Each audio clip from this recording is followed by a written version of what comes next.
Kamiti ya mwanyiriga kwamurwo ni Minister wa Iganda na Wonjoria Peter Munya niguo gutabania mawatho meru ma kuramata thathaitĩ gũkũ bũrũri-inĩ nĩrĩkĩtie gũthugunda mawatho macio na rĩu ihinda rĩothe nĩmegũkorwo magĩcabithio na niguo mambĩrĩrie kũrutithio wĩra. We are saying that SACCOs that maintain or have deposits starting from Kenya shillings 100 million and above should actually have some form of regulation, even though they may not be as stringent as the ones for deposit-taking SACCOs, which have got bigger deposits, but they should nevertheless be regulated by SASRA.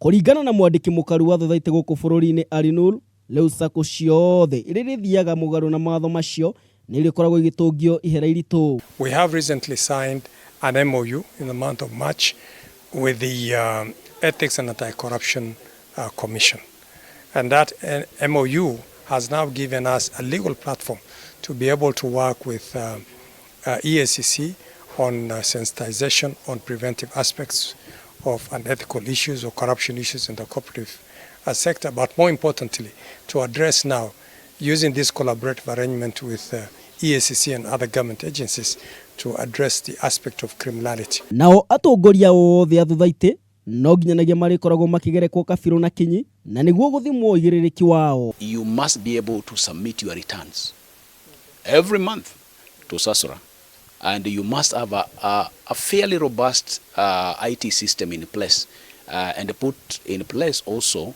a mechanism to mitigate against cyber crimes, issues of money laundering and so forth. Wakahinda-inĩ gaka bũrũri wa Kenya wĩna thathaitĩ makĩria ma 14,000 iria iraruta wĩra na kũrĩ 5,000 ciacio nĩ SACCO.